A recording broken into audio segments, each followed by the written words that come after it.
श्रोताओं नमस्कार। मैं राज कलयुगी राजकुमार आपके बीच में चौथी कहानी लेकर आया हूँ। चौथी कहानी में तोता बोला कि हे मैना, एक दास्तान तेरे सामने मैं कहता हूँ, ध्यान लगा कर सुन। एक विचित्रपुरी नामक शहर था। उसमें एक बड़ा धनवान बनिया रहता था। उसके एक पुत्र था। उसके पुत्र की दीवान के पुत्र और राजा के पुत्र से यारी थी।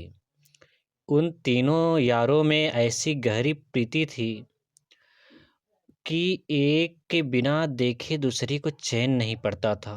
एक समय का जिक्र है कि बनिए के लड़के ने यारों से कहा कि परसों के रोज हम अपनी ससुराल चलेंगे, तुमको हमारे साथ चलना होगा। यह बात साहूकार के लड़के की सुन तीनों यारों ने कहा, हाँ यार, हम जरूर चलेंगे।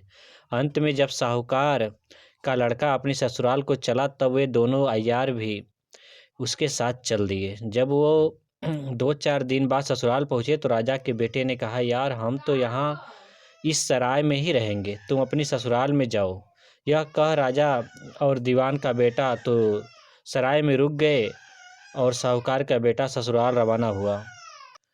तो हे मैना, जिस वक्त वह राजा का बेटा और दीवान का बेटा दोनों सराय में चले तो उन दोनों को देखकर सराय के दरवाजे पे जो बुढ़िया खड़ी थी रोने लगी।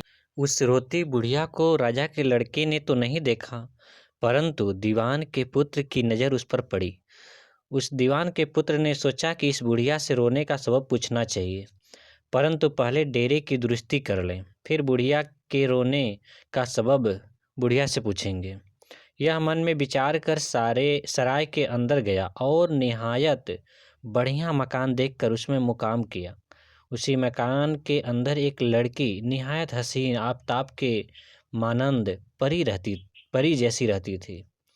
जब राजा के लड़के की नज़र उस पर पड़ी तो वह दिलो जान से आशिक हो गया और उससे वेश्या रंडी को अपने पास बुलाया और रात भर अपने पास रखा।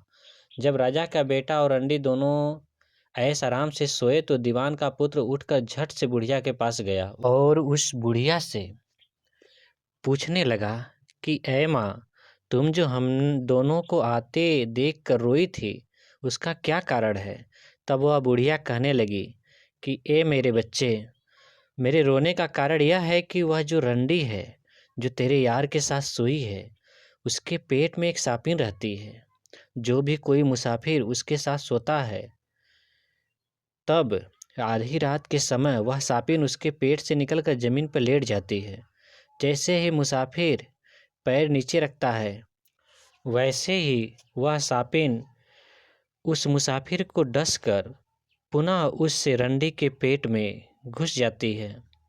इस तरह से हर रोज एक मुसाफिर मारा जाता है। यह बात सुनकर दीवान का लड़का वहाँ गया जहाँ राजा का लड़का सो रहा था। वह अपने हाथ में नंगी तलवार लेकर बैठ गया। जब आधी रात का समय हुआ तब वह सापिन रंडी के मुंह से निकली और पलंग के नीचे जमीन पर लेटने लगी। तो उसी वक्त दीवान के बेटे ने तलवार से उसके टुकड़े टुकड़े कर अपनी ढाल के नीचे दबा कर रख लिए।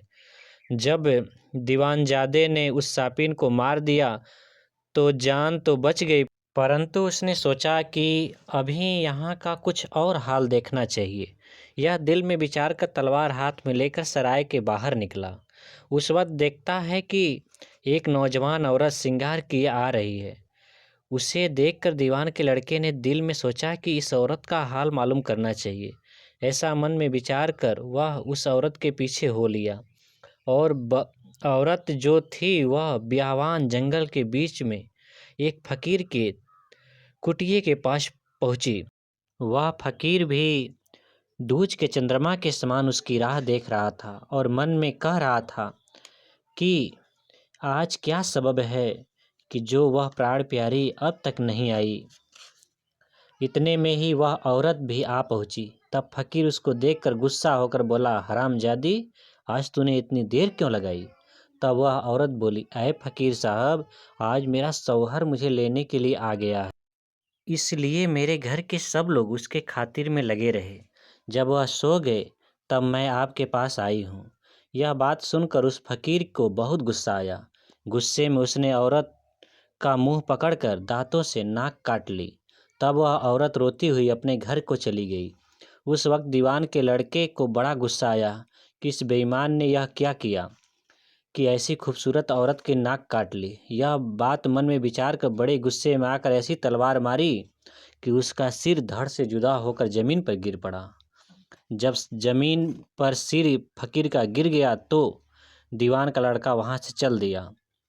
आगे चलकर उसे एक छोटा सा मंदिर दिखाई दिया जहां 4 चोर बैठे आपस में बातें कर रहे थे कि दीवान का पुत्र उन चोरों की बात सुनने को चुपचाप खड़ा हो गया। उन चोरों में से एक चोर बोला कि हमारे हाथ अगर आज बहुत सा धन लग जाए तो इस देवी को हम बकरा चढ़ाएंगे। दूसरा बोला कि हमारे हाथ माल लगे तो हम मदिरा चढ़ाएंगे। और तीसरा बोला कि हे भगवान, यदि मेरे हाथ बहुत सा माल लगे तो मैं ब्राह्मणों की को इच्छा भर कर भोजन कराऊं। वहीं चौथा बोला कि यारों सुनो, जो देवी की कृपा से आज अच्छा माल हाथ में लगे तो इस राजा की बेटी को पलंग समेत लाकर देवी को बलि दे दूं। इस प्रकार चारों चोर मन में विचार कर शहर में चोरी करने गए। उस दीवान के पुत्र ने मन में सोचा कि इन चारों चोरों का तमाशा देखना चाहिए। यह सोचकर देवी के मंदिर में छिपकर बैठ गया।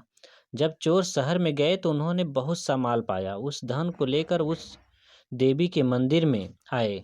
तब चौथा चोर उन तीनों से कहने लगा, यारो सुनो, इस माल को बांट तो पीछे लेंगे, बाद में बांट लेंगे, लेकिन पहले राजा की बेटी को लाना चाहिए, नहीं तो भगवती से झूठा बनना पड़ेगा। यह कहकर वे राजा की बेटी को लेने के लिए वहां से चल दिए और कमंद डालकर वह महल में जाकर राजा की बेटी को पलंग समेत उठाकर लाकर देवी के मंदिर के पास पलंग रख दिए। फिर चौथे चोर ने राजा की बेटी को जगाया और मंदिर में ले जाकर उसका सिर काटना चाहा तो उसी समय दीवानजादे ने उस चोर को ऐसा मारा कि चोर का सिर धड़ से अलग जा गिरा और राजा की बेटी से कहा, तुम मेरी धर्म की बहन हो, किसी बात से मत घबराना। यह कह उसे तो कोने में छिपा दिया और अपना म्यान तलवार से खींचकर मंदिर के दरवाजे में छिपकर खड़ा हो गया। जब पहले चोर को काफ़ी देर हो गई तब इन तीनों चोरों ने आपस में सलाह की कि वह राजा की बेटी को देखकर कहीं कामांध तो नहीं हो गया। इन पापियों ने दूसरे चोर को देखने के लिए भेजा। ज्यों ही उसने दरवाजे में घुसकर आवाज़ लगाई त्यों ही दीवानजादे ने उस चोर को ऐसी तलवार मारी कि उसका सिर भुट्टा सा उड़ गया। इसी तरह दीवान के लड़के ने चारों चोरों को मार गिराया और उस राजा की लड़की से कहा कि ऐ नेक वक्त राजकुमारी, अब तू अपने मकान चली जा। दीवान के बेटे की यह बात सुनकर राजा की बेटी बोली कि हे भाई, जो तूने मेरी जान बचाई है तो अब मुझे मेरी मकान पर भी पहुंचा दे, क्योंकि मैंने आज तक महल से बाहर कदम नहीं दिया है। राजा की बेटी की यह बात सुनकर दीवान का लड़का उसके साथ हो लिया और जब उसके मकान के पास पहुंचा तो देखता है कि महल के ऊपर कमंद लटक रहा है, जिसके जरिए से चोर राजा की बेटी को पलंग सहित उतार लाए थे। दीवान के लड़के ने राजा की पुत्री से कहा, राजकुमारी, अब तुम इस कमंद के रास्ते महल पर चढ़ जा। तब राजा की पुत्री बोली कि यहाँ तक तो मुझे पहुँचा दिया, अब थोड़ी सी दूर के लिए मुख क्यों मोड़ता है? जिस तरह यहाँ लाया है उसी तरह महल में पहुँचा। तब दीवान के लड़के ने उसे महल में पहुँचा दिया।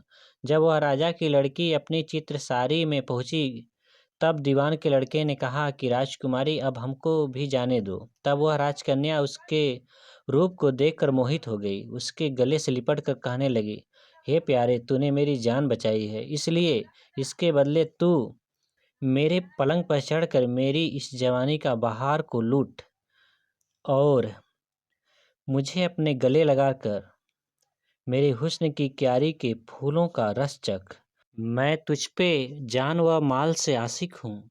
यह बात राजकुमारी की सुनकर दीवान का लड़का कहने लगा, ऐ नेक वक्त राजकुमारी, तुम यह क्या गजब की बात कह रही हो?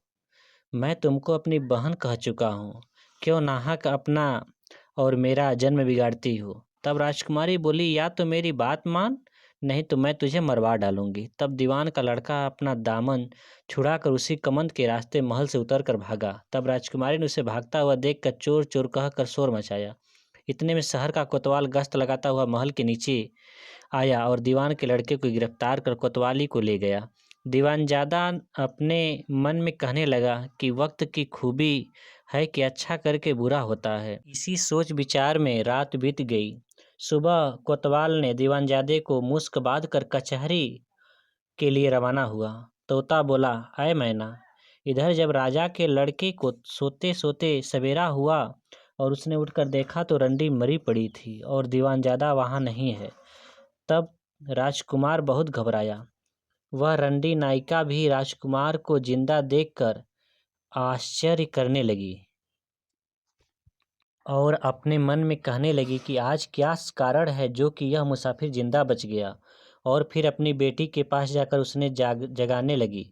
उस वक्त नायिका ने देखा तो रंडी तो मरी पड़ी है। यह देखकर वह जोर जोर से चिल्लाने लगी, भाइयों दौड़ो, आज इस मुसाफिर ने रंडी को मार डाला। इस बात को सुनकर पुलिस उसी वक्त सराय में जा हाजिर हुई। राजकुमार की मुश्किल बात कर अदालत में ले गए। तोता कहने लगा, ऐ मैना, अब राजकुमार का हाल को बंद करके उस साहूकार के पुत्र का हाल कहता हूँ। तोता बोला, हे मैना, जब साहूकार का पुत्र शाम के वक्त ससुराल पहुँचा तो उसके सास ससुर ने आदर सत्कार कर राजी खुशी का समाचार पूछा, उसे भोजन कराया। जब सब बातों से निश्चिंत हो सोने का समय हुआ तो उसकी सास ने साहूकार जादे को अपनी लड़की के चौबारे में सोने की आज्ञा दी। तब साहूकार जादा चौबारे में अपनी बहू के पास जा सोया। तब जब आधी रात का वक्त हुआ तो साहूकार जादा तो सो गया और उसकी स्त्री धीरे से पलंग से उठकर अपने यार के पास गई। तो यार बोला कि आज तेने इतनी देर कहाँ लगाई। तब उसने अपने पति के आने का हाल कहा। यह सुनकर उसके यार ने क्रोधित होकर उसकी नाक काट ली। तो वह औरत रोती अपने घर चली गई और मन में सोचने लगी कि मेरे इस खाविंद के आने से मेरी यह गति हुई है, इससे अब इसका ही नाम लेना चाहिए। यह मन में विचार कर वह एक साथ चिल्ला उठी कि चलिए दौड़िए, मेरे खाविंद ने मेरी नाक काट ली। उसका चिल्लाना सुनकर घर के सब आदमी जाग गए। उसके पास जाकर देखा तो हकीकत में उसकी नाक कटी थी। यह कहकर उस लड़की के बाप ने उसी समय सिपाही को बुलाकर अपने दामाद को पकड़वा दिया। सिपाही उसके मुसके बांध कर कचहरी ले गए। जब तीनों यार कचहरी में गिरफ्तार होकर आए तब हाकिम ने साहूकार जादे से पूछा, क्यों रे, तूने इस औरत की नाक क्यों काटी? साहूकार जादा कुछ नहीं बोल सका। इस बात पर दीवानजादे ने कहा कि ऐ साहब, इन दोनों का हाल मुझसे पूछिए, मैं बताता हूँ। ये दोनों जो आपके सामने खड़े हैं, इनमें एक तो राजकुमार और दूसरा साहूकार का लड़का है और मैं दीवान का बेटा हूँ। हम तीनों की आपस में गहरी दोस्ती है। यहाँ पर इस साहूकार जादे की ससुराल है। यह अपनी बहू को विदा करवाने आया है और हम दोनों सराय में ठहरे हैं। सराय में जो रंडी रहती थी उसके पेट में सापिन थी। जो कोई मुसाफिर उससे मोहब्बत करता था उसको सापिन डस लेती थी और वह मुसाफिर मर जाता था। आज रात को इस रंडी ने हमारे राजकुमार को रखा। तब जब राजकुमार सोया तो मैं पहरा दे रहा था। उसके पेट से जैसे ही सापिन निकल कर काटने के लिए दौड़ी, वैसे ही मैंने उस सापिन को मार दिया। अगर आपको विश्वास नहीं तो सराय की कोठरी में जाकर देख लीजिए। एक ताक में मेरे ढाल के नीचे सापिन के टुकड़े पड़े हैं। यह बात दीवानजादे की सुनकर हाकिम ने सापिन को मंगा कर देखा और राजकुमार को रिहा किया। उस नायिका को फांसी दे दी। तब दीवानजादा बोला, फिर मैं सराय से निकलकर बाहर आया तो क्या देखता हूँ कि साहूकार जादे की औरत जंगल में की तरफ जा रही है। मैं भी उसके पीछे हो ली। जब यह औरत एक कुटिये में गई और उसके आशिक फकीर ने इससे कहा कि हरामजादी, आज तूने इतनी देर क्यों लगाई? तब वह बोली कि आज मुझे लिवाने मेरा पति आया है, इसके कारण मुझे देर हो गई। जब वे सब सोए तब आपके पास आई हूँ। इस बात पर उसने गुस्सा होकर उसकी नाक काट ली। यह देखकर मुझे गुस्सा आया। मैंने तलवार से उसका सिर काट डाला अगर हुजूर को यकीन न हो तो उसका सिर मंगवा कर देख लीजिए, क्योंकि उसके मुंह में कटी हुई नाक अब भी है। राजा ने उसका सिर मंगवा कर देखा तो हकीकत में उसके मुंह में नाक थी कटी हुई। तब साहूकारजादे को बरी कर दिया गया और उस औरत को फांसी दे दी गई। फिर दीवानजादा बोला कि जब मैं वहाँ से लौटा तो देखता हूँ कि एक मंदिर के पास 4 चोरों ने कहा कि आज हमारे हाथ अगर माल ज़्यादा लगा तो देवी को मैं राजा की बेटी का सिर चढ़ाऊंगा। यह कहकर वह चल दिए और मंदिर में मैं जाकर छिप गया। फिर वे चारों चोर बहुत सारा माल और आपकी बेटी को पलंग समेत वहाँ पर ले आए और आपकी बेटी का सिर काटकर देवी को चढ़ाना चाहा तो मैंने उन चारों को एक एक कर तलवार से सिर उड़ा दिया और आपकी पुत्री को महल तक पहुँचाने आया। यहाँ तुम्हारी लड़की की नीयत बिगड़ गई और मेरे साथ ऐश आराम करना चाहा।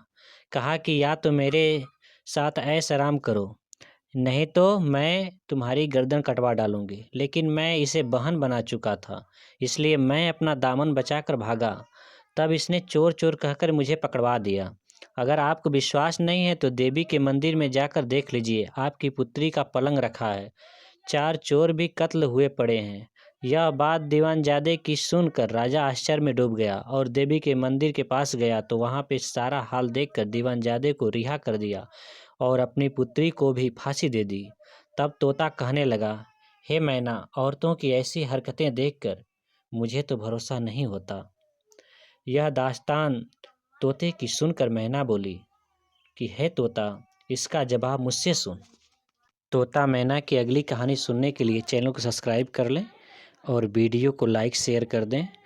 धन्यवाद।